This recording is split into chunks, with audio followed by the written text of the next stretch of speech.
RLT, thank you for showing up. Today, we're going to talk about how to become a consistently profitable trader. I know I've interacted with a lot of you, and there are several of you that I hope are here that I haven't seen the names yet, but I know there's a few of you who could benefit from this, this webinar talking about what it takes to become a consistently profitable trader. There was one person, I'm not going to throw out any names, based on some direct messages in Slack yesterday, who was upset with themselves for exiting a trade early. Hey, Tony, how are you? So anyway, exiting a trade early, that's a common thing that new and developing traders do that prevents you from becoming consistently profitable. But we'll talk about that. So we're going to just go through, this is a presentation that I've done at some of the RLT retreats. Trying to remember the last time I did it, may have been Nashville, and that was like, I think it was during COVID. I don't know, I forget. But anyway, this is a standard presentation I do. Really good information, if I say so myself, but some of it is going to be repetitive in terms of, if you were with me last week and we talked about building a trading plan, some of this is going to be repetitive, but it's important. And so if you sat through last week, I'm not going to spend a whole lot of time on some of the points from last week, but I am going to touch on them. So if you were here last week, you're going to hear some repetitive stuff, but that's good, because the more you hear it, hopefully the more it sinks in. Okay, first thing, let me, where is my, I want text. There we go. First thing we're going to talk about is, this is key. Invest in your education, okay? And there's going to be several bullet points that we're going to talk about with this, but just that main thing, invest in your education. And now, when I say invest in your education, I don't mean go out and buy all these useless trading videos, and I'm not referring to RLT ones, I'm referring to people outside of RLT, of course. But don't waste money investing in all of these trading videos, because those videos are meant for the masses, right? They're not tailored to people's individual specific needs. And we're all different. We all trade differently. We have different risk tolerances. We have different size accounts. So you can't take you might pick up some learning points in it, but it's not going to be the same as what I'm going to suggest you do, which is to find a mentor. So when I say invest in your education, I mean find a mentor. And the reason I say that, and this is not to be a sales pitch in any way, right? You could find a mentor within real life trading. You can find a mentor outside of real life trading. It doesn't matter, but find a mentor, somebody who is a consistently profitable trader, who can work with you and help you, be an accountability partner for you, all those things. So finding a mentor versus spending that money. So pay your mentor, right? It's their time, it's their expertise. So pay them instead of spending a lot of money on these videos that are just, again, made for the masses. And let me just say for the record, I spent thousands of dollars on useless videos. So I'm talking from experience, not from, do as I say. No, you should learn from my mistakes. And that's what most of this presentation is about, because everything that I talk about in this presentation, all the things you shouldn't do are all the things I did when I first started. And it wasn't until I found Jeremy that things got turned around. And my trading turned around and I started becoming profitable. I just want to make sure everyone can see the give me one if you can see the whiteboard. I'm getting some type of pop-up. Okay, cool. Thank you. Appreciate that. Yeah, I don't know why I'm getting some pop-up that says who can see it. But anyway, so find a mentor. Ideally, one-on-one mentor. If that is cost prohibitive, do a small mentorship group like we offer at Real Life Trading. Again, not a sales pitch. I'm just saying you're going to get more from a mentor than you're going to get from spending a lot of money on these videos. And some of these videos, some of these programs that they sell out there are much more than you would spend on a mentor. Like I've seen these programs that are like 1,000, 1,500. And again, they're not tailored towards an individual. They're just meant for a broad range of people. avoid gurus and mentors who make outrageous claims. Okay. So yes, real life trading. What do we do? Well, we're a trading education company. That's what we do. We trading education. I don't look at us as gurus. I don't look at us as these, and nobody here is making outrageous claims. In fact, if you go to the mentorship page and you look at my video, my intro video, introducing myself and how I work, and Justin is seeing this because we watched it together when we were in Croatia, and he got a kick out of it. Is first thing I say is, if you're looking to become a millionaire overnight, and you're looking to live this lavish lifestyle, I'm not the guy for you, because it's not reality. Reality is, yeah, there are people who make a lot of money trading, but not everybody's making millions and millions of dollars. Not everyone's flying a private jet. Not everyone has a villa overlooking, the Mediterranean Sea. Not sure. Well, that's right. So that was the whole joke when we were in Croatia. Is here's my video where I'm talking about, like, I'm not the guy because these things don't exist, but here I was on the super yacht in Croatia. So I guess in a way I did kind of, experience what I say that I can't do for other people. But that's okay. Thanks, Justin. So avoid the gurus who make these outrageous claims. So let me give you a great example, and you've probably seen it. Learn how I turned $500,000 into $500,000, right? You're not going to hear anybody at Real Life Trading make those kinds of claims because it's ridiculous. It's outrageous. So you hear stuff like that, you should immediately run the opposite direction. Trading, it's like any other profession. You can't expect to become consistently profitable overnight. It takes time. It takes reps. Think about if you become a doctor. You don't just take a online course, and then next thing you know, you're performing surgery. You don't take an online course for to become an attorney, and then you're arguing in front of a judge the next day. It takes time, just like any other profession, and you should expect to put in the time, put in the reps, just like you would any other profession. And so becoming a successful trader requires thousands of hours of reps and time. And it's a learning curve, and it's a real learning curve. And you have to anticipate that and know that you are going to spend time learning, getting to the point where you think everything you should know, only to find out that you don't know everything that you should know. And then you learn more, and then you realize you don't know everything. Then you learn. It's a lifelong learning process, and I'm going to get to that later on. So that is what I want to emphasize in terms of investing in your education. Okay, don't waste it on the videos. Find somebody. The most benefit that you're going to get is from a mentor. All right, so that's the first piece. Okay, next piece here. We're going to talk about, and this is kind of repetitive from last week if you were with me last week.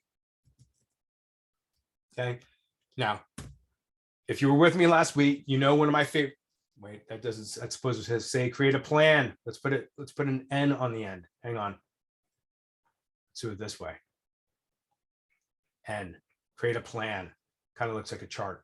Okay, if you were with me last week, you know that one of my favorite sayings is, those who fail to plan to fail. You have to have a plan.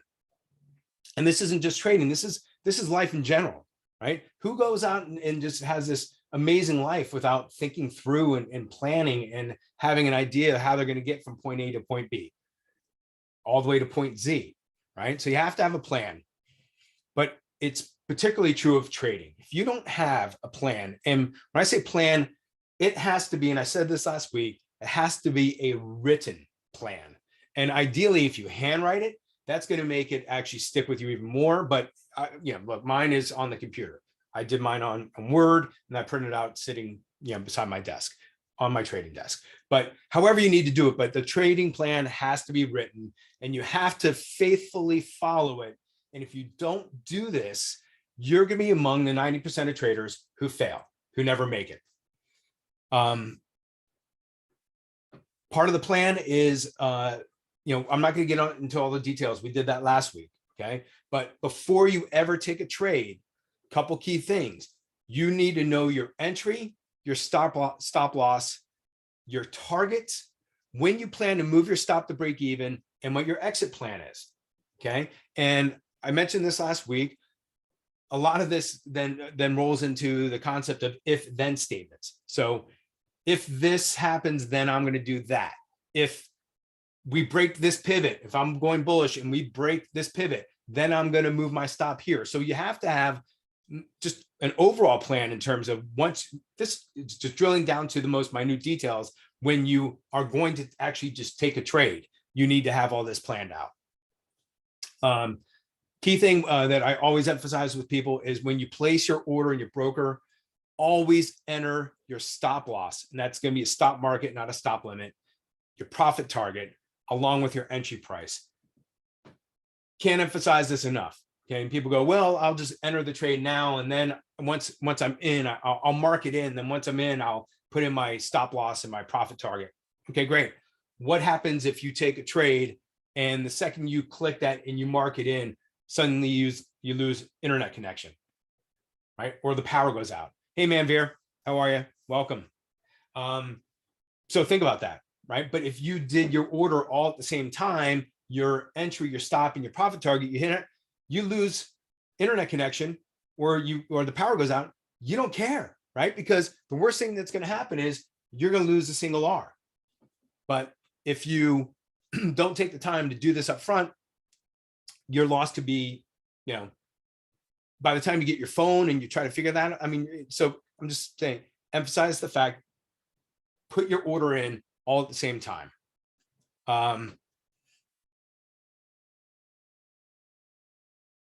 Sorry, just looking over all my notes.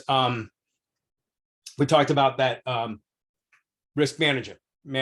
Okay, so risk management, think about the term risk management. It starts with an R, right? And we all talk about R, and we all use the R concept in terms of defining our share size and all that, right? So don't randomly select your share size.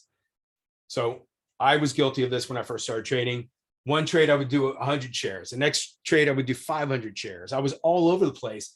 And so my losses were, I would lose more than I made at times because I didn't have a set amount that I was using each time. That's the beauty of the R system, is that you don't have, the R determines your shares, right? It takes the guesswork out of it. You don't have to decide, well, how many shares am I going to trade on this particular trade?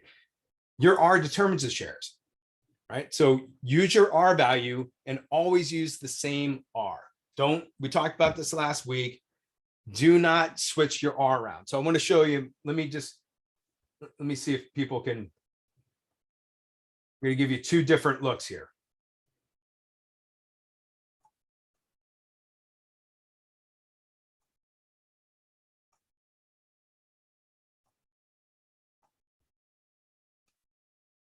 Okay, there's one.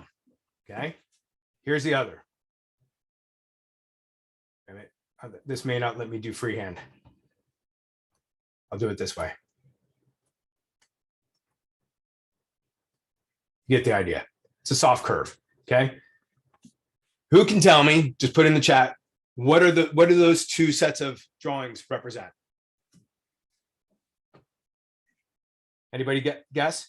P&L. Okay. You're on the right track. Kelvin, nailed it. Okay. Okay. So this, what I drew, now Kelvin said equity line. I refer to as an equity curve. Okay. This is a trader who's using a random R all the time, who's not being consistent with their trading the same R every time. This is the equity curve of a trader who's disciplined and is using the same R regularly. So very important thing. Don't go, well, I've just had 5 losses in a row. So now I'm only going to trade a half an R because I don't want to risk losing a full R. Well, now your trade has to go much farther than it normally would, just make up one of those R's. So always, can I rotate the screen? I don't know. So anyway, always use the same R. And you'll find if you do, your equity curve is going to be nice and smooth, and it's not going to be like an ugly chart, ugly line chart. We talked about last week having maximum loss limits. I can't emphasize this enough.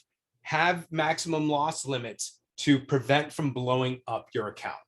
Okay. And I know that there are a lot of people already who have got involved in the funded accounts and who have blown them up because they're throwing out YOLO trades, or they're just, they're throwing caution to the wind just because they're like, it's a funded account, whatever. No, but you got to treat it like anything else, right? So have maximum loss limits. And if you have maximum loss limits, you will not blow up your account.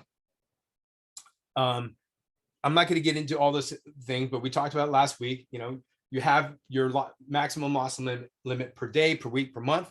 You hit those and you're done. You shut it down, right? You don't continue trading on that particular day or that particular week, that particular month. As soon as you hit those limits, you shut it down. Doesn't mean you can't follow the markets. Doesn't mean that you can't paper trade. You got to stop trading real money, because it's going to get into your mind. It's going to mess with your trader psychology, and it's going to be hard to recover. So Rock says that's the only reason why I would change my R to avoid going over 2 R's. Well, you mean, Rock, you talk about losing so that you would avoid losing 2 R's, over 2 R's?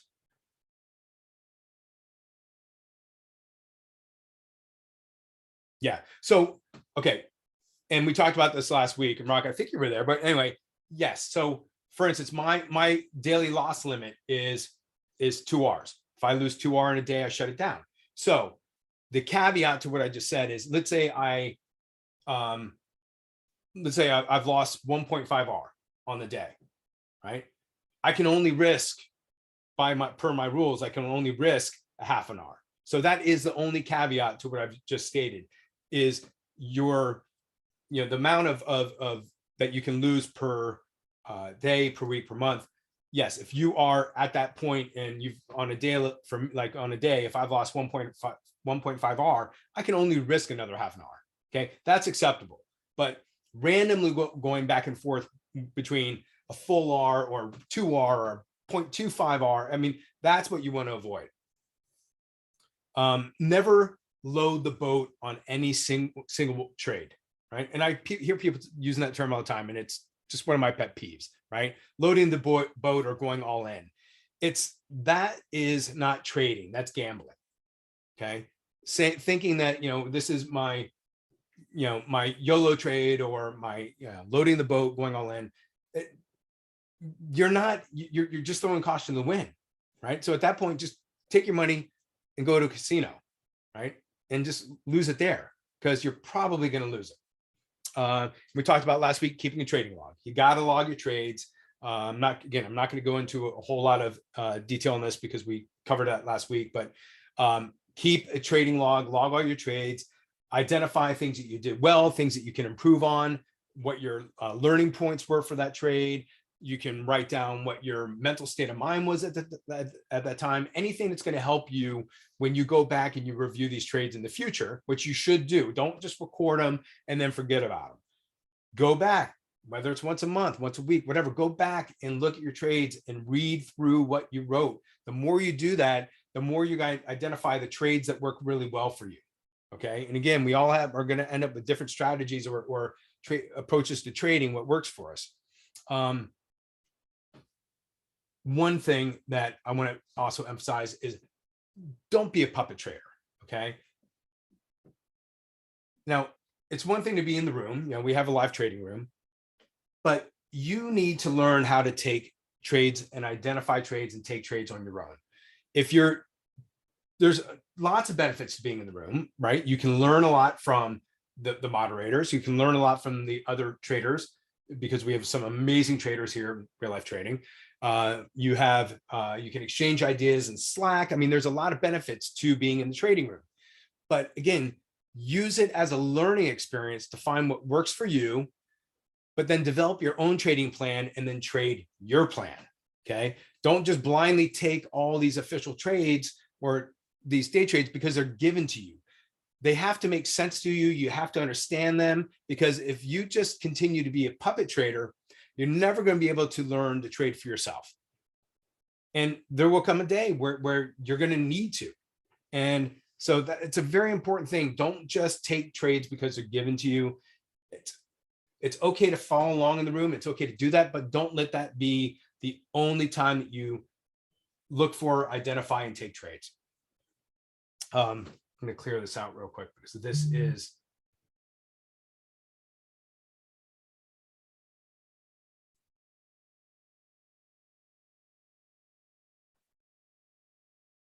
whiteboard's a little different than what I had last week.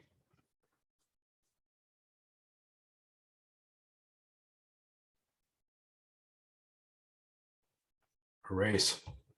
Wait, just go like that. Last week there was like a thing where I could clear all. I don't know if this changed, but that's fun. Okay.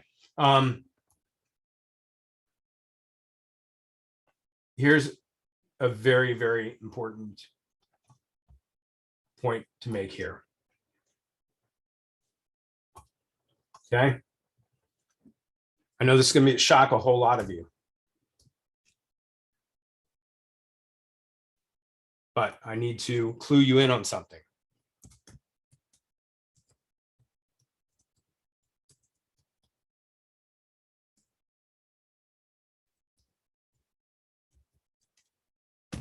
Okay. A lot of new traders spend a lot of time searching for the Holy Grail. It does not exist. Okay. I did it. I thought, well, maybe there's going to be this indicator that's going to give me an edge. Maybe there's this something that I can buy that I can import into Thinkorswim that's going to, I kept thinking like, I was going through MACD, RSI, this, that, I mean, Bollinger Bands. I mean, you name it. I had my charts full of all of these indicators. Okay. The Holy Grail doesn't exist. There's nothing out there other than price action and volume that is going to give you what you need to trade. Okay. And again, I did it. All new traders search for this Holy Grail of trading. They're searching for this one thing, this one indicator that's going to give them an edge and help them beat the market. It doesn't exist. So I'm going to tell you right now, give up searching for it if you've been looking. Okay. Stick to the tried and true.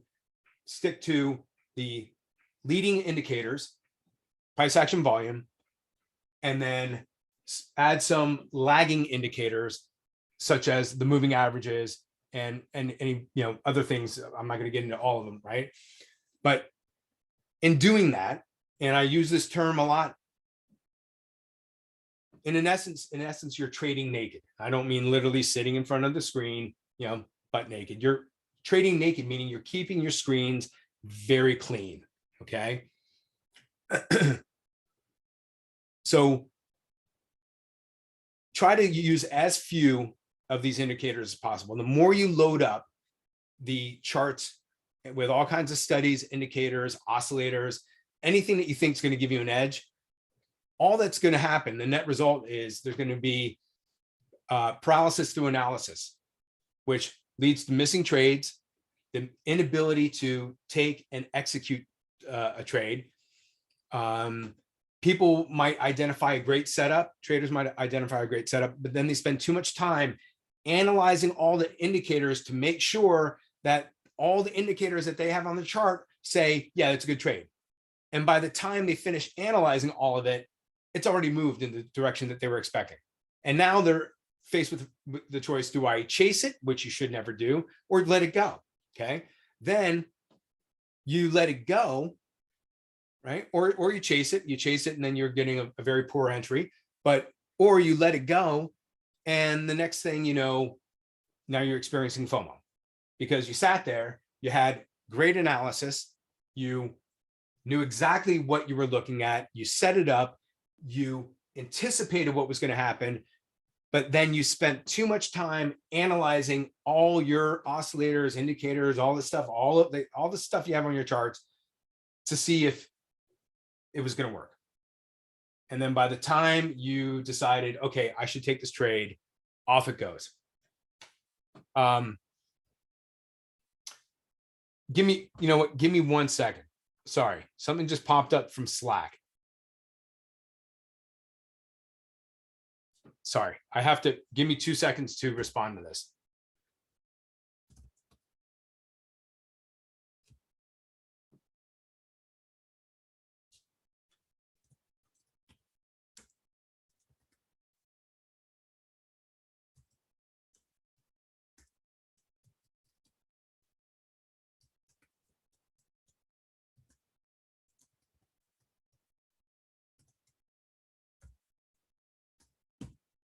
Sorry, just had to respond to something. Okay. Let me minimize that. So again, keep your charts as clean as you can. Okay. So again, all you need are the leading indicators is price action, which are candlesticks, and volume. Those are your leading indicators. Somebody's asking for a link to this. It's the all access room. Hang on. Sorry, everyone. I'm getting somebody was just asking for a link. It's the all access room. Anyway, they'll figure it out. So leading indicators, price action, volume, and a couple moving averages. So okay, so good. The person I was mentioning with is here in the room. Good. I'm glad you're here. So a couple indicators. So on my charts, I have I have a couple of exponential moving averages. So the 10 and the 20. I use VWAP. I use volume and volume profile, candlesticks. That's all you need, right? Nothing else. And again, remember, if it's not volume and price action, it has to wait for the volume and price action to occur before it can then update what it's doing. So a moving average, like an exponential moving average or a simple moving average, they only update after the price action and volume has occurred, right? So in theory, you could trade off of nothing but price action, the candlesticks, and volume. Stock selection. We talked about this, so I'm not going to go into a lot of detail here. So stock selection. You want to make sure that you're in liquid stocks, right? Avoid low float ones. You don't want to get caught in a liquidity trap. We talked about that last week about the trader who I met in Croatia who turned 13,000 into 24 million and then couldn't get out of it, right? Sure, he ended up with just under $1 million of profit, but he was up to 24, right? That's life-changing money. But he couldn't get out because there was no liquidity. He couldn't do it. He was actually propping up that market. So if you are curious about this, you can go back and watch last week's presentation because I give you my minimums for like what I need, the daily minimum volume, the ATR, minimum price, all that good stuff. So you can go back to looking at that. Questions? Any questions so far? I know I'm just doing a lot of talking, but this presentation usually takes a little over an hour. So I want to make sure that we get through everything. But let me know if you have any questions right now.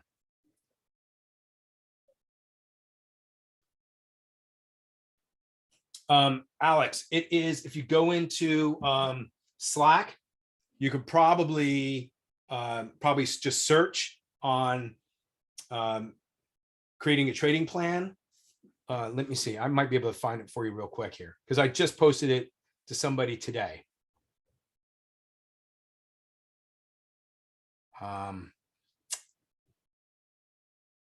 I bet Justin Maxwell has it, that link. It's a YouTube link, and I did post it in Slack. Justin, would you please do me a favor? I know that you probably have access to it. If you wouldn't mind posting it here in the chat, then that way Kyle's got it. Kyle, you're good. Yeah, so that's the presentation from last week. Okay. If there's no questions, I'll continue. Let's talk about the characteristics of a consistently profitable trader, right? So if you look at traders, they're going to all share these same characteristics, the profitable ones, okay? Self-awareness. Know your strengths. And actually, let me, last week there was a way just to clear the whole thing in one shot. It's like the whiteboard changed on me.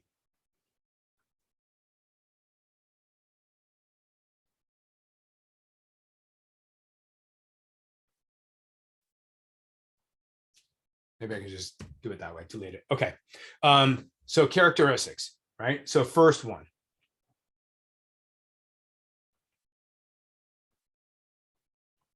Self-awareness.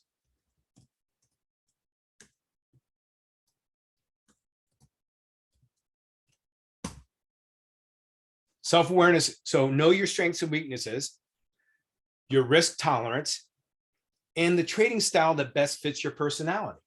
Again, we're all different, right? We all have different risk tolerances, psychology. Like, I'm somebody who needs a lot of data. Like I'm not good at trading the market right when it opens. Like the more data I have, the better I feel that my decisions are, right? So that's me. That's how I trade. So I'm not good at scalping. I'm not good at getting into the market immediately. I'm data driven. I need to see as much data as I can. So be aware of that. So again, so I'm more analytical and I need more data. So again, if I'm looking at scalping, like I have to avoid that because I'm not a scalper. I'm also not somebody who can jump in the market, like I said, in the first couple minutes of the market. Know why you're taking a trade before you take it. Again, this is all being self-aware. Why are you taking the trade? Don't just click the mouse because you see the market moving. And that's what a lot of people do is they'll see the market moving and they're like, oh, I'm missing out. I got to get in, and they'll just mark it in, or they'll just start clicking buttons. No, take the time, know why you're taking the trade, set the trade up. And then after, we talked about last week in the creating a trading plan, like set it up, give yourself a rule where you have to spend 5 minutes setting it up, or 3 minutes, whatever it is, but set a rule that says I have to spend X amount of time setting up the trade and analyzing it. And then if the trade executes, I have to take it, right? But don't just start clicking the mouse because you see the market moving, you're experiencing FOMO, you want to get in, okay? Be cognizant of the mistakes you make and make the necessary adjustments. This goes back to logging all your trades. So if you're logging your trades and then you're putting in details about your trades, why you took the trade, what you saw, what you anticipated, what worked well, what didn't, what your learning points are, all of those things create more self-awareness. So learn from your mistakes. And again, I say I like to use the saying that there are no mistakes, there's just learning opportunities. So learn from everything that you do that doesn't work well, okay? And then adjust. And then the other thing is use sticky notes as a reminder not to do something if you need to. At one point, I had sticky notes all over my screens, along the border, reminding me of things not to do. So does great advice. I could stay with you, catch rest. Yeah, no worries. Natalie, it's going to be recorded, so you can come back and watch it. Any of you who have been here longer term, do you all remember Brad Reed? Give me one if you remember Brad Reed. Which, of course, Bill, yeah, Emily, yeah. So Brad Reed was worked here at Real Life Trading. He was a great trader, moderator, and he, for the longest time, it was just he and Jeremy. And I'm still good friends with Brad. We're actually, I'm in his fantasy football league. But anyway, here's Brad, who's the moderator, and I'm sorry, could you say that again? I'm newer at trading. I'm still, and I happen to throw out a trade idea to him, right? So I just posted my trade in Slack or in the chat actually, and Brad looked at it. He pulled up, he looked at it, and he's like, "Yeah, no," he's like, "It doesn't meet my plan," or this and that. So therefore, I didn't take it. I got talked out of taking my trade because Brad said, "Well, it doesn't meet his plan." Okay, only for me to, and I didn't take it. And then, yeah, he did love to say, "Trade your own plan." So anyway, long story short, the trade executes and it goes to like 2 or 3R. And I wasn't in it because I allowed Brad to influence me and I didn't listen to myself. I should have stuck to my own plan.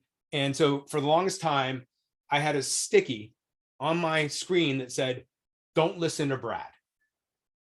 And so I didn't listen to Brad again. I traded my own plan. Okay, me too, woodshed. Okay, next thing, self-awareness. Now let's talk about humility. Okay.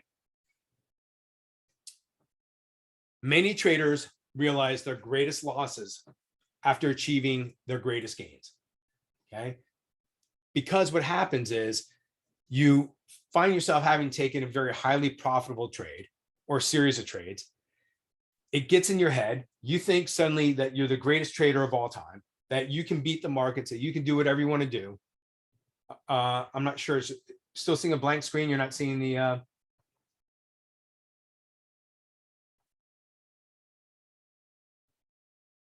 Kyle, you should be able. I'm typing in the. Okay, it just popped up. Maybe because I didn't hit enter. I was just typing it. That's it. Okay, I'll have to type these all individually. So anyway, you next thing you know, you feel invincible because you've had these series of amazing trades, and then you get careless, and you start doing things that you wouldn't normally do, or you might up your size too quickly, or you might do things that you wouldn't normally do because suddenly you feel like you're the greatest trader in the world and you can't be stopped. And then suddenly the market humbles you. And next thing you know, you suffer one of your biggest losses because you became careless with your trading plan. Okay. So be humble, right? Take your wins and enjoy them, but don't let them get to your head. Don't let them think that you've become this amazing trader who can outsmart the markets, the algorithms, all this. Next thing, I'll do it as an individual thing so you can see it.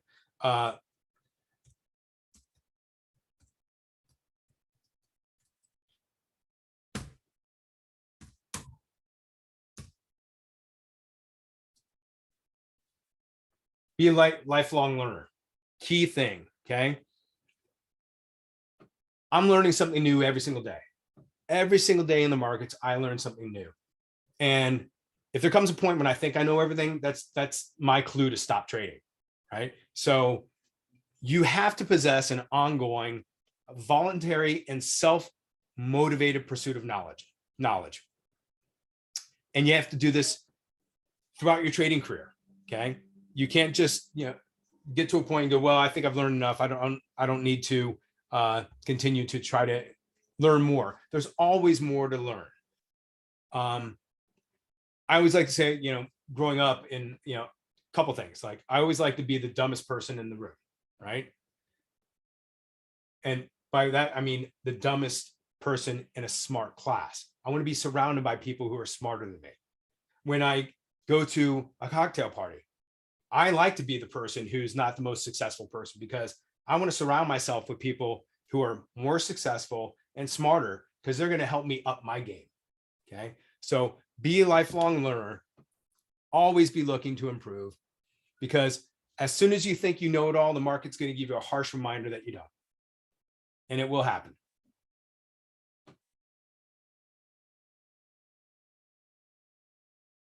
Next key point.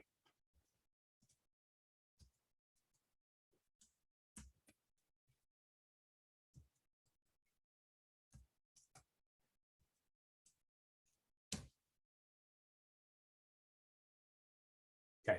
Discipline and self-control. You have to be, we already talked about that you have to have the plan, right? If you don't have a plan, you shouldn't even be trading, okay? But you have to be capable of creating that plan, but not just creating it, but then following it, and following it as a rules-based trading plan, right? You've seen, those of you who are, were with me last week, you've seen my trading plan. You know how detailed that is, okay? My goal with my plan is to cover every possible thing that I need to follow, because then it becomes robotic. I don't have the option to do something outside my plan, because if it's not in my plan, I can't do it. So that's the idea of having a very comprehensive trading plan, is to be robotic in your trading.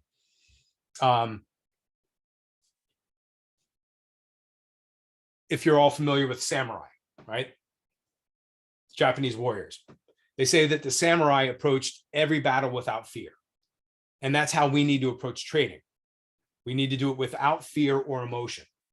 So if you could take the fear and the emotion out of trading, you're going to be successful. I know it's easier said than done, but you have to be willing to lose. So don't be afraid to lose, and don't get emotionally attached to a trade, right?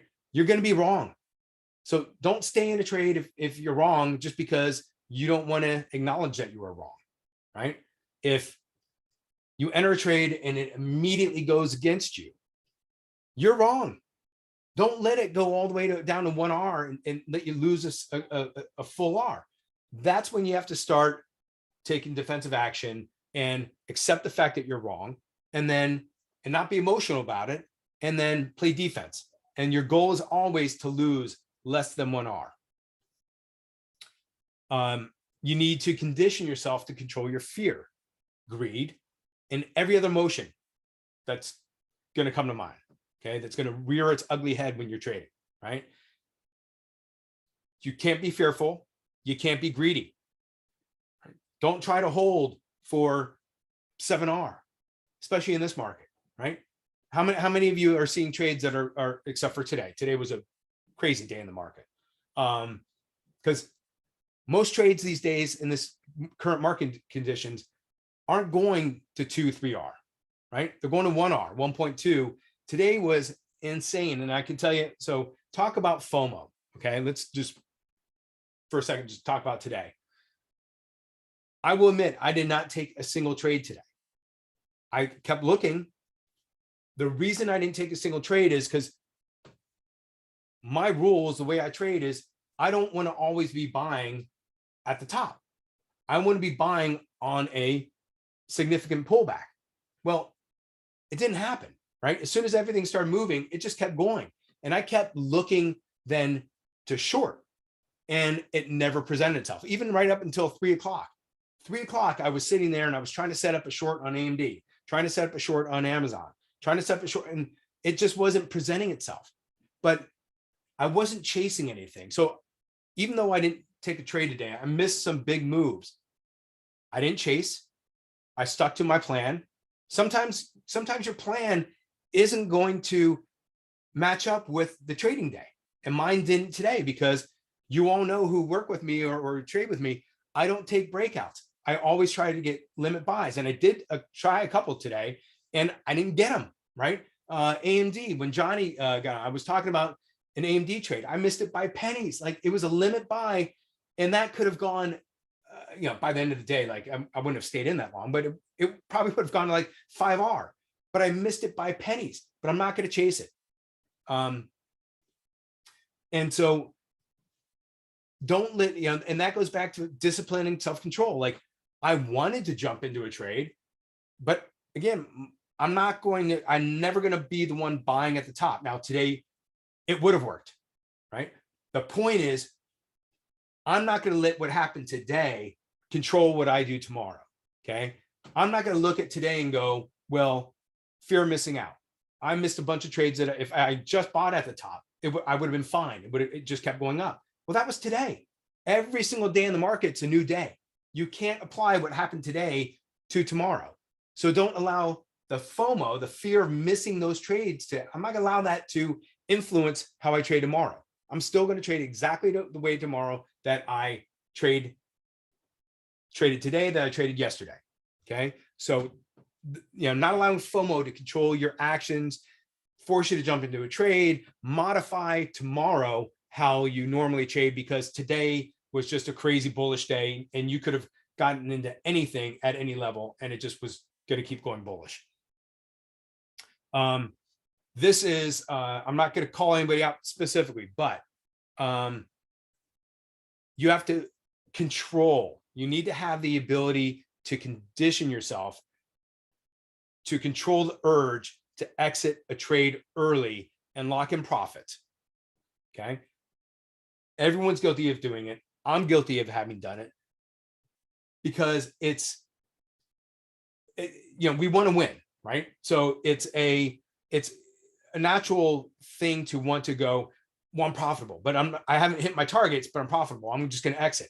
Well, again, back to your equity curve. That's not going to create a smooth equity curve because you might win 0.6 on this trade, but then lose a full R on the next trade, right? When meanwhile, if you'd stayed in that trade instead of exiting early because you were profitable and you were just anxious and you wanted to just close that trade out, and if you'd stayed on it, may have hit 2 or 3 R, right? So you have to control the urge to exit early just because you're profitable. Now, that's not to say that you shouldn't scale out and take profits. We talked about last week. I do believe in taking profits along the way. So, and I know several of you in here who will take partials, right? 10%, whatever that might be. Mike, I know you take partials. But you want to avoid the urge to just simply flattening a position because you're profitable. Okay. You have to trust your analysis. And there's a reason that you set up a particular trade with the profit targets that you did. So give it a chance to run there. Okay. The other thing that I like to do is when a trade of mine does actually hit my target, okay, whether it's 1.2R, 2R, 3R, I always like to hang on to a couple shares. So I might exit 90 at that point, be out 90% of my position. So again, I might take some partials along the way, but once I get to my target, what I typically will do is I will exit 90%. I will hold on to 10% of that trade in the event that it continues to go in the direction that it has gone, whether I'm going bullish or whether it's going bearish. And today would have been, back to today, today's a great example of how that would have worked in your favor. If you were following all those different, AMD, NVIDIA, Amazon, if you had hit your target and just held on to 10% and then used maybe a 2-bar trailing stop, if you just held on to 10% and just to see where it would go, think about how much more money you would have made today because things just kept running. They didn't stop. It was insane. So I always do like to hold on to what I call runners, just a couple of them, just 10% of my original position. Thanks, Brock. You'll be glad you did. The days that it works, when that happens and and you hang on to it, and you're like, oh, that was amazing.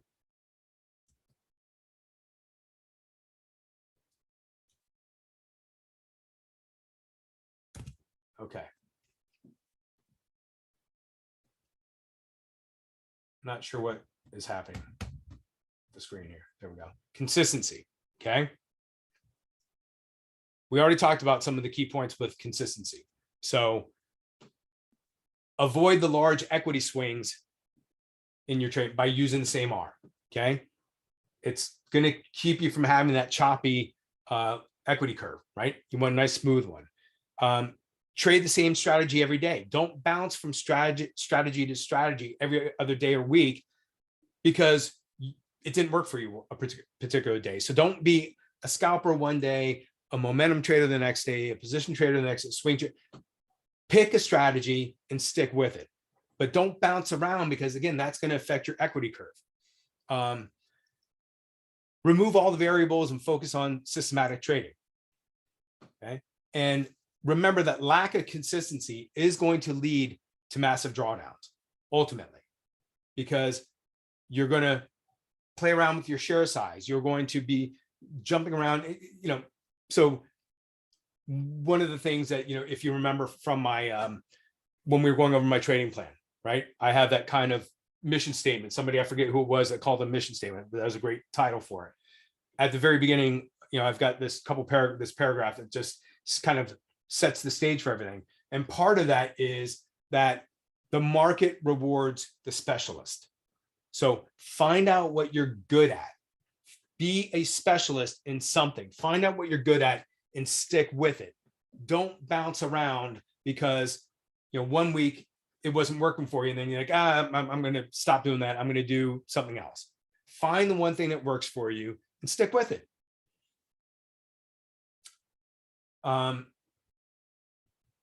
Next point is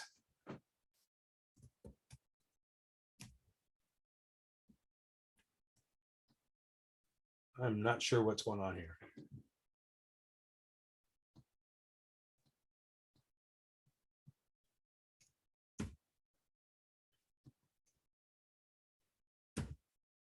Okay.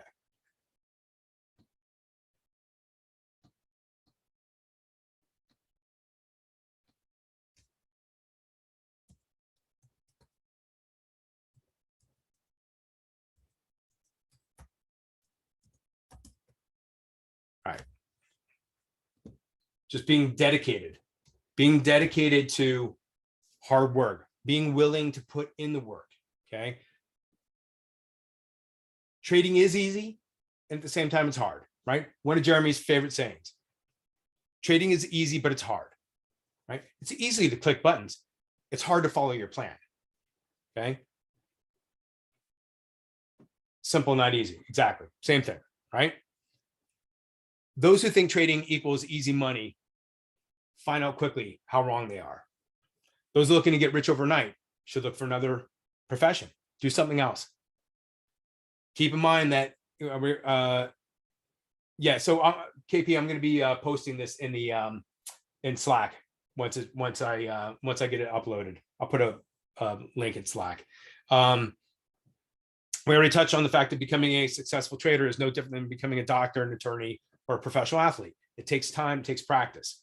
You can't just wake up one day and decide you're going to be a surgeon. I already mentioned that. No, you have to go through years of training and schooling and training and all that. So plan to put in the time. You have to be willing to put in the time. You can't just decide one day you're going to be, a successful trader and it's just going to happen. No, there's a learning curve, a real learning curve. Just accept it.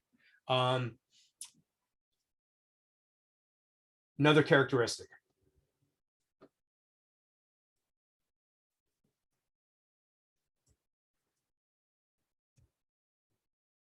So you got to have the ability to anticipate. Okay. So I do believe that the market is a living, breathing being that's being driven by fear and greed. Right. Would you all agree with that? So, okay, fine. Maybe you can't physically take its pulse, but the market moves based on people's fear and greed. Okay.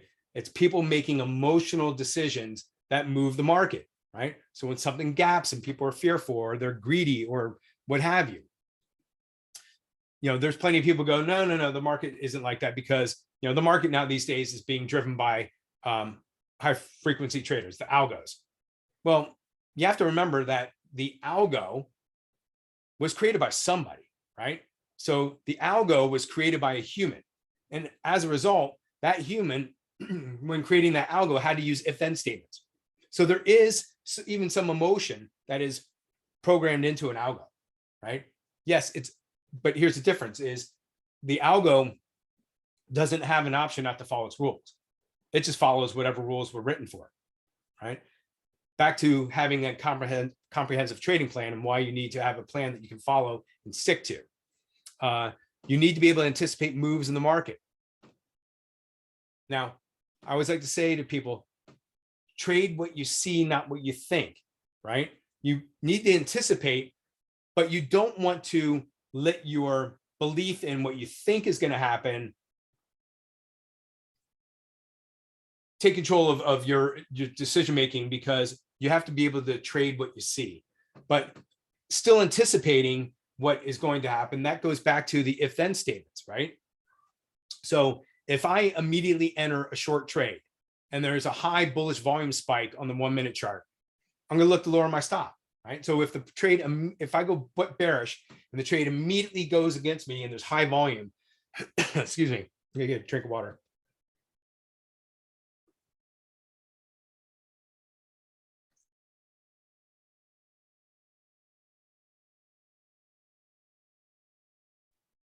Sorry about that. I had to mute for a second. Get one more. Hang on.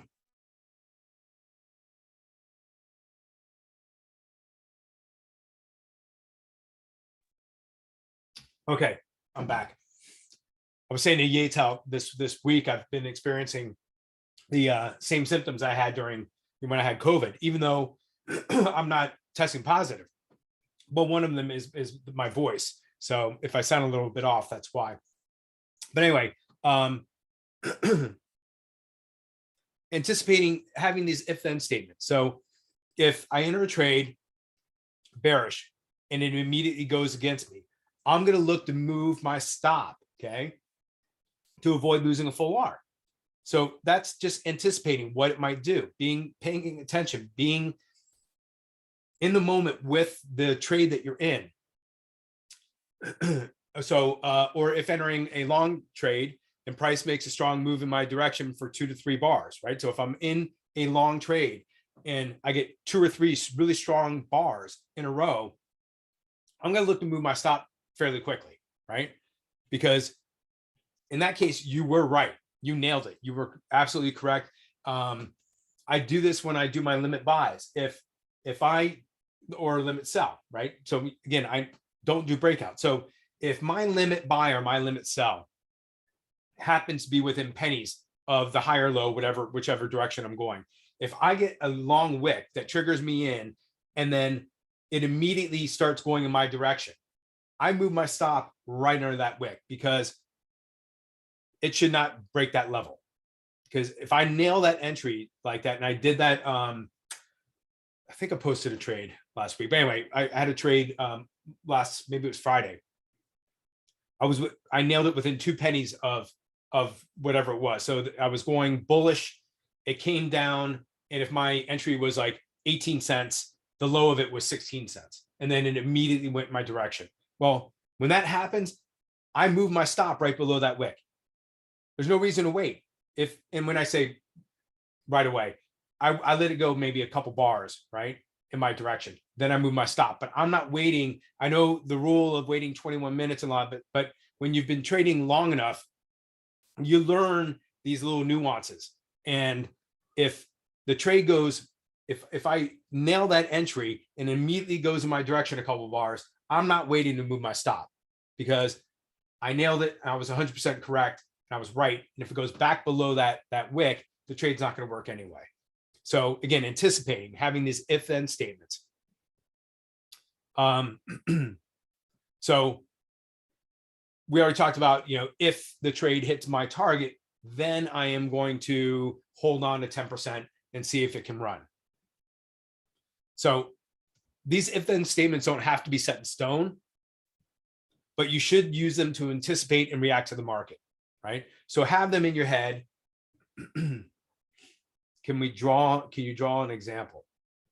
Example of, give me a little bit more information. Or do you just want me to use the whiteboard? Yeah, so let me, you're gonna let me have some fun with the whiteboard it up. Okay, let's see what I can do. Okay, let's say, here's my entry right here, okay? I don't know why there's an arrow, but let's just, because I drew an arrow. Let me go to, okay, let's say that line is my entry and price is coming down, it's coming down, it's coming down. I'm looking for a limit buy. And suddenly I get a candle like this that wicks me in, right? There's my entry. I nailed it by a penny, 2 pennies, whatever it may be. And then let's say I'm going bullish. I get this candle, right away. Let's say this could be a 5-minute chart. I'm just throwing out an example. But if I get this entry and especially if these are big candles going in my direction and my stop is down here, I'm moving my stop right here, right? Because you can't get a better entry than that, especially if price has been, let's say it made a high up here, right? And then it's, stair stepping down like this. And then I get that entry. And again, stair stepping is important because I never want to get triggered in on a momentum candle. So I never want to be triggered in if price made a high here, right? And let's say my entry is here, the very next candle, right? Let's say this was a bullish candle that finished up here, right? And it came up. Let's say the next candle is a big bearish candle that comes all the way down like that. I do not want to get triggered in on that candle, right?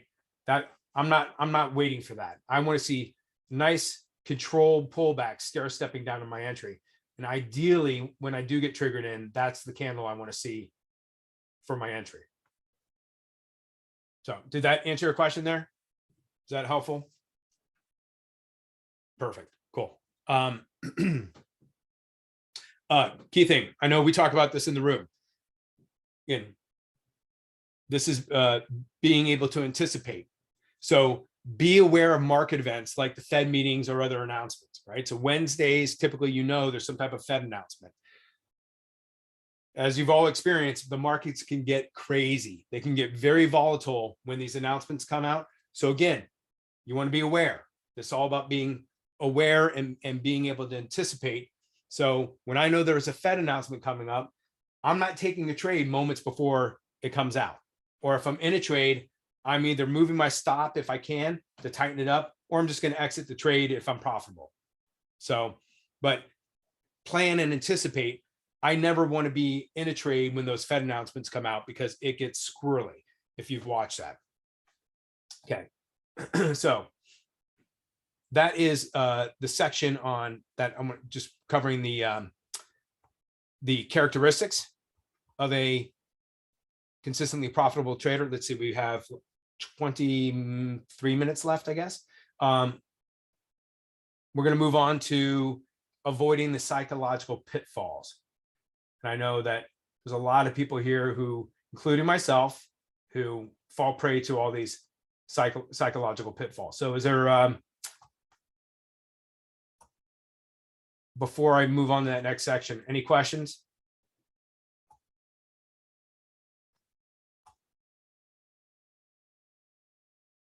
All right, so if there's no questions, I will move on. Okay, next topic. Avoiding the psychological pitfalls. Okay, this is something that every new and developing trader struggles with. Okay.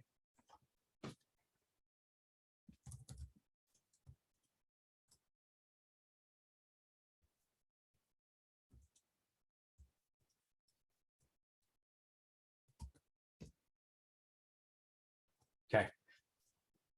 How many of you, be honest, because I did, and at times I still, it creeps, it rears its ugly head, but loss aversion, the fear of losing. Anyone want to be brave? And I know there are plenty of you out there who have that. Anyone want to throw in a one if you experience? For sure. Joe, yeah.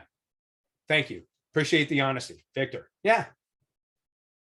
Absolutely. So loss aversion, fear of losing, right? Nobody wants to lose, but trading is about losing, but making more than you lose, right? So for every R that you lose, you want to make more than an R. That's why we have to be consistent with the R that we're trading, right?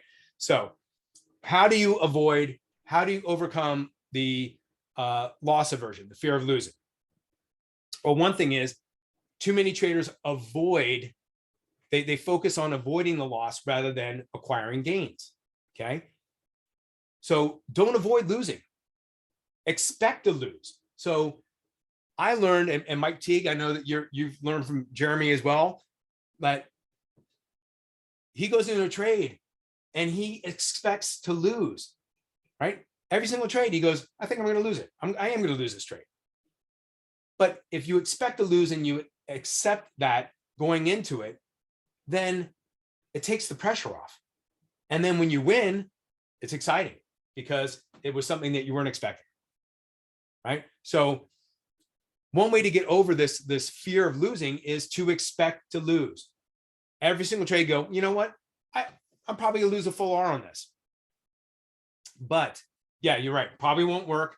Jeremy, yep, setting up a trade. Yeah. So go into every single trade going, yep, I'm probably gonna lose a full R. Then if you lose 0.7 R, if you lose 0.5, 0.2, whatever that is, or if you make an R, it's all bonus. You did better than you expected. So it's just a different mindset. When you are focused on avoiding losses, it creates a tendency to exit positions early and adversely affects your reward to risk ratio, right? Because you're flattening a position. Okay, right? because maybe you've lost a couple and suddenly you're in a winning position, and then you're like, well, I don't want this to turn around and go against me and then lose again. So you flatten it only to watch it go exactly where you expected it to be. If you're willing to lose, now think about this. Everybody here, let's see, series of ones. When you enter a trade, are you using your 1R as your loss, right? When you're setting it up and you have your entry, your stop. So your stop is going to be 1R, right? Everyone here is in agreement that we're all risking a single R every single trade. Yep. So ask yourself this. If you're willing to lose an R, why can't you then be disciplined enough to hold a winning trade to at least an R, but preferably 2 or 3R, right? If you're willing to lose whatever that R amount is, you should be then willing to hold it to your target and not exit early, not just flatten it because you're profitable. That's not to say, that clearly there are times when you should exit a trade early. Okay. So if the trade isn't working, we already talked about if it reverses on you immediately after you enter. I mean, there are times when you can, lose. You can and should exit a trade early, but it's only to avoid losing a full R, right? Don't exit a trade early if it's going in your direction. That's one concept I can't understand. I wouldn't enter a trade if I thought it was going to lose. Yeah, Brock, it's just a mindset. It's look, because the reality is, Brock, think about this. In trading, right? You can lose more than you win and still be profitable. Do you agree to that? Do you agree with that statement that you can lose more than you win and be profitable, but the only way to do that, again, is to be willing to hold your winning trades longer. So if you just go into a trade with the expectation that you're going to lose an R, right? It takes this pressure off you. It takes the stress away. Like you go, okay, well, so if you lose an R, you're like, well, I thought I was going to lose an R. But if you lose less than an R, or if you win, it's a bonus. And Petra, I would focus on not losing a full R. Yeah, but here's the thing. The goal is not to lose a full R, right? When you enter a trade, but if you expect to lose on that trade, right, it takes away the emotional connection to it. So, part of the whole trading psychology is finding your own way, right? So you don't have to buy into that concept, even though like it took me a while to understand, and Jeremy, believes in that, and it did. Like as soon as I started thinking, well, okay, well, I'm expecting to lose an R. So when that happens, it doesn't impact me. It doesn't have the same effect on me as me going in a trade going, I have to make an R. Well, then when that doesn't happen, then emotionally, I'm really kind of, crushed, right? But if I expect to lose an R and I only lose a half an R, it's a good trade. Or if I win, it's a good trade. But again, it's all about, your own personal way that you cope with this loss aversion, right? We already talked about this. Okay, you can't become a consistently profitable trader if you regularly lose a full R and exit winning trades at less than an R, 2R, 3R, whatever that may be, right? So if you consistently lose a full R or 0.7 R, and then you don't then consistently hold your R or your winning trades to a full R or more than an R, you're not going to be profitable. You have to be willing to hold your winning trades. And we already talked about it, right? The bottom line is you can lose more than you win, but you'll still be profitable. But again, it requires that what you win exceeds your losses. Okay. And that, again, that can be in this market 1.2, right? You make 1.2, you lose 1. So, 0.2, it's a small amount compared to, but it's a tough market right now. So you got to stack those little wins.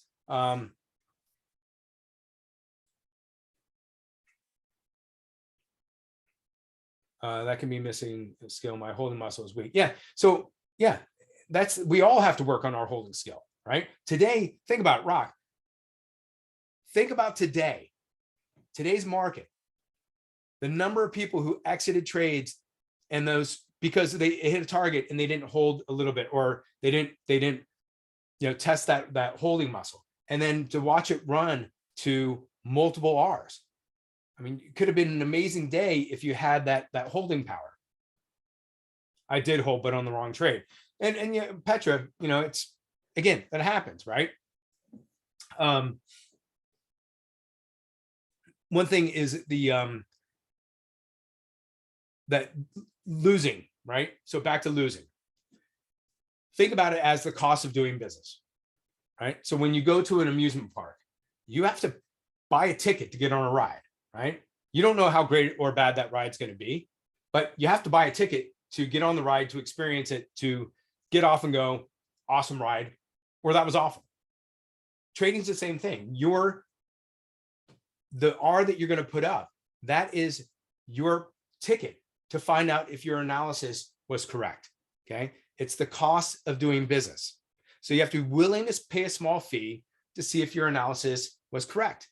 And then you have to accept the risk and enter the trade or pass on it and go find a different trade. Don't revenge trade, right? And Maloney was talking about it today. Like, I love her honesty. And she was talking about, she did a lot of revenge trading last year. Don't revenge trade, right? You lose on the trade, move on. Don't go, well, often I'll hear, oh, I lost an AMD. AMD owes me. No, AMD doesn't owe you. You were wrong. So accept your loss and move on, and don't revenge trade it. Because when you revenge trade, you're going to lose more money because you are just chasing something. And the best thing is just to take that loss and move on. And don't throw good money after bad, trying to make back that small loss, right? So you lose on the trade, move on. Don't keep just chasing something or attempting to take another trade. Now, that's not to say, you could flip, right? So if your analysis was completely wrong, and Jeremy talks about this, okay, so then flip it. But if you went long and you were wrong, don't try to go long again. Or wait 30 minutes, right? But don't look to get right back into that trade.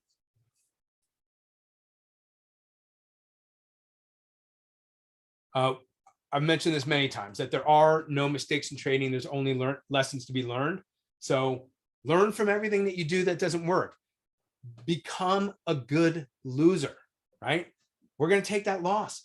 Learn to become a good loser. And that's what's hard for a lot of people, right? Because we don't, it's our human nature to not want to lose, but become a good loser, take the loss, analyze the trade, figure out what you could have done better, log the trade with detailed notes that you can go back and review later.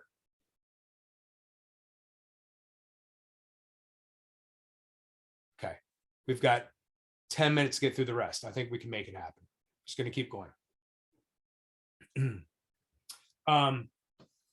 Talked about this. I talked about this last week when we were going over building your trading plan, that a good trade is not always a winning trade.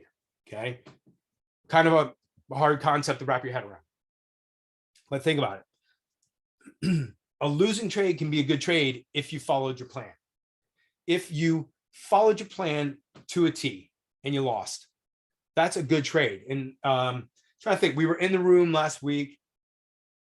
What did I do? I think it was Tesla that I lost on, and I think a bunch of people were with me and we lost on it. But here's what happened. We were patient with our trade. We ended up moving our stop when based on our rules. So again, if I'm short a trade, I have to wait for a bearish candle to move my stop. I can't do it. So if I get a big bullish candle going against me, I can't move my stop on that. I have to wait for a bearish candle. So in this particular trade with Tesla, we did all that. We were patient. We followed the rules. We moved our stop when we were able to, per our rules. Eventually, we did get, I think it ended up being like a 0.4 loss. I think 0.4 loss for me, something like that. But it was a loss, but it was a good trade because I followed my plan. I didn't just get out because I was panicking. I didn't do something out of fear. I followed my trade. Remember that the process is more important than the results. If you have a detailed plan that outlines your process for trading and how you're supposed to trade, the process is more important than the results. The results will follow, right? If you are strict and you are disciplined with your trading plan, the results will be there. They will follow. Rox is facts. Thank you. Yep. Now, conversely, but would you rather win a bad trade than a good? Look, Michael, no, here's the thing. Even if you make money, okay? If you make money on a trade and you broke your plan, it's not a good trade. Doesn't matter that you made money. You weren't disciplined. And if you broke your plan and you weren't disciplined, you're going to do that over and over and over again. So no, a profitable trade, if you broke your plan, is not a good trade. Just, you can take my opinion for it. You can have your own, but as long as you follow your plan, it's a good trade. If you make money and you broke your rules and you didn't follow your plan, not a good trade. If you lost money, you stuck to your rules, you followed your plan, good trade. Okay. A good profitable trade is one that you followed your rules. But again, I will say it again, emphasize, break your rules. You will do it over and over and over again. And breaking your rules and having a winning trade is going to be a rare thing. More often than not, you're going to break your rules and it's going to end up being a losing trade. Anyway, I just mentioned this, that if you didn't stick to your rules and you had a winning trade, you know, and you didn't follow your process, not a good trade. Yeah, it's about persistent, but consistency. That's what this whole webinar is about, is being consistent, right? Being consistent with what you do every single time. All right, so we went over that. Ignore the peanut gallery. This is key for everybody who is here, who's involved in Slack. Look, we see the post in Slack. Oh, I made 30 R this month. I made 50 R this month, or I made 10 R today. Here's what I want you all to realize, okay? The only person that you have to compete against in trading is yourself. Okay, nobody else. Ignore the peanut gallery. Ignore all the noise, right? I can tell you right now that people love to talk about their winning trades. You're gonna read all about people posting winning trades. They don't tell you about their losing trades, right? They tell you about their winning trades. So, and also at the same time, I know in the history of being with real life trading that when I'll see some comments in Slack by nobody, currently, but there were times when I would see posts in Slack and like the person talk about, well, I made 30 R. Well, they're trading with like a $5 R, right? Meanwhile, somebody else is trading a $500 R. So it's all relative. So ignore the noise. Don't pay attention to stuff. Only focus on you and your plan and what you do. Okay. So when placing a trade, and this goes back, and this is where I learned the lesson, right? Listening to Brad, right? So I wanted to take a trade and then I threw it out to him and he talked me out of it. Next thing I knew, it went to like 2 or 3 R. Okay. Don't let somebody else talk you out of a trade. If you identify a trade and it meets your trading plan, take that trade. Don't listen to somebody else. Don't let somebody else talk you out of taking a trade. Okay. Everyone has opinions. I don't want to hear them, right? When it's my trade, when it's my plan, that's what I'm going to do. Very key point here. Okay. Do not base your decisions, your trading decisions, off of 1 or 2 trades. Okay. You need a large sample size to really know for sure if something works or doesn't work. Okay. So if you've back tested or paper traded a new strategy, and you want to test it out. The only way to experience a couple, and then you experience a couple losing trades the moment you go live, right? So let's say you paper traded it, it worked phenomenally well, right? This new strategy, back traded it, you paper traded it, all of a sudden you go live. And then you have like 2 or 3 losing trades in a row with trading with live money. Well, don't abandon the strategy and look for a new one. You need to have at least 20 trades.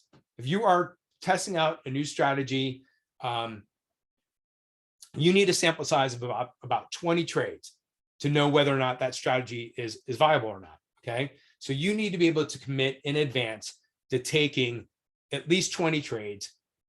And now this is one of the rules where, and I'm going to say 21 trades. I'm going to change that to 21. Take 21 trades. There's a whole thing about 21. And if anybody was in the real life transformation, that number kept coming up over and over, 21.